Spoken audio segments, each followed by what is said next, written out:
Hi hello welcome back to my vlog.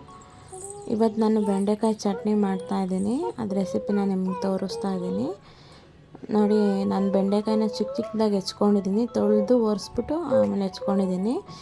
ಸ್ವಲ್ಪ ಒಂದು 5ರಿಂದ 6 ಹಸಿಮೆಣಸಿನ್ಕಾಯಿ ತೊಗೊಂಡಿದ್ದೀನಿ. ಸ್ವಲ್ಪ ಬೆಳ್ಳುಳ್ಳಿ ತೊಗೊಂಡಿದ್ದೀನಿ. ನಾನು ಸಿಪ್ಪೆ ಸುಲಿದಿಲ್ಲ, ನಿಮಗೆ ಬೇಕಿದ್ರೆ ಸ್ವಲ್ಪ ಸಿಪ್ಪೆ ಸುಲ್ಕೊಳ್ಳಿ. ಆಮೇಲೆ ಸ್ವಲ್ಪ ಆಯಿಲು, ಮಾಮೂಲಿ ಆಯಿಲೇ, ಅದು ಶೇಂಗಾ ಬೀಜದ ಎಣ್ಣೆ, ಪಾಮ್ ಆಯಿಲ್ ಬರುತ್ತಲ್ಲ ಅದು. ಇವಾಗ ಸ್ವಲ್ಪ ನಾನು ಅದು ಫ್ರೈ ಮಾಡ್ಕೊತಾ ಇದ್ದೀನಿ. ನಾನು ಸ್ವಲ್ಪ ರೆಡ್ ಕಲರ್ ಬರಬೇಕು, ಬ್ರೌನ್ ಕಲರು. ಹಾಗೆ ನಾನು 4 ಟೊಮೊಟೊ ತೊಗೊಂಡಿದ್ದೀನಿ, ಇದು ಮೀಡಿಯಮ್ ಸೈಜಾಗಿ ಹೆಚ್ಕೊಂಡು ಇಟ್ಕೊಂಡಿದ್ದೀನಿ. ಮತ್ತು ಒಂದು 2 ಈರುಳ್ಳಿ ತೊಗೊಂಡಿದ್ದೀನಿ ಮೀಡಿಯಮ್ ಸೈಜ್ದು, ಅದನ್ನ ಚಿಕ್ಕದಾಗಿ ಹೆಚ್ಚಿಟ್ಕೊಂಡಿದ್ದೀನಿ. ಸ್ವಲ್ಪ ಕೊತ್ತಂಬರಿ ಸೊಪ್ಪು. ಈ ಕಡೆ ನಾನು ಬೆಂಡೆಕಾಯಿ ಮತ್ತು ಹಸಿಮೆಣಸಿನ್ಕಾಯಿ, ಬೆಳ್ಳುಳ್ಳಿ ಹುರಿಯೋಕಿಟ್ಟಿದ್ದೀನಿ.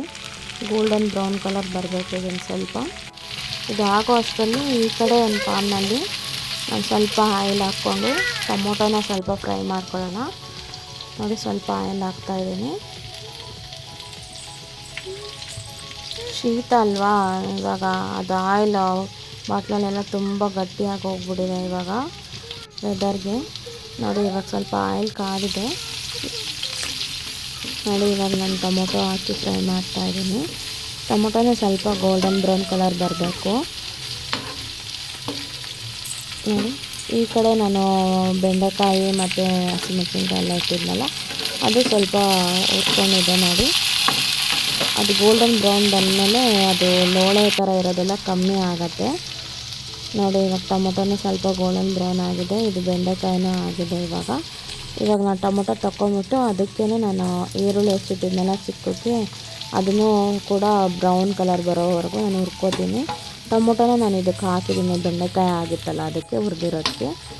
ನೋಡಿ, ಈರುಳ್ಳಿನೂ ಬ್ರೌನ್ ಕಲರ್ ಬಂದಿದೆ, ಇಷ್ಟ ಆದರೆ ಸಾಕು. ಇವಾಗ ಇದನ್ನೆಲ್ಲ ಮಿಕ್ಸಿಲಿ ಸ್ವಲ್ಪ ಕೊತ್ತಂಬರಿ ಸೊಪ್ಪು ಎತ್ತಿಟ್ಕೊಂಡಿದ್ನಲ್ಲ, ಕೊತ್ತಂಬರಿ ಸೊಪ್ಪು ಮತ್ತು ಸ್ವಲ್ಪ ಉಪ್ಪು ಹಾಕ್ಬಿಟ್ಟು ರುಬ್ಕೊಂಡಿದ್ದೀನಿ ನಾನು. ಜಾಸ್ತಿ ರುಬ್ಕೋಬೇಡಿ, ಸ್ವಲ್ಪ ತರಿಯಾಗೇ ಇರಬೇಕು, ಹಂಗಿದ್ರೇ ಚೆನ್ನಾಗಿರೋದಿದು. ಈ ಚಟ್ನಿ ಬಿಸಿ ಅನ್ನಕ್ಕೆ, ಚಪಾತಿ ಮತ್ತು ಮುದ್ದೆಗೆ ಎಲ್ಲ ತುಂಬ ಚೆನ್ನಾಗಿರುತ್ತೆ. ನೀವು ಒಂದ್ಸಲ ಟ್ರೈ ಮಾಡಿ, ಹೇಗಿದೆ ಅಂತ ಕಮೆಂಟ್ ಬಾಕ್ಸಲ್ಲಿ ನನಗೆ ಹೇಳಿ. ಪ್ಲೀಸ್ ನನ್ನ ಚಾನಲ್ನ ಸಬ್ಸ್ಕ್ರೈಬ್ ಮಾಡಿ, ಲೈಕ್ ಮಾಡಿ, ಶೇರ್ ಮಾಡಿ. Thank you.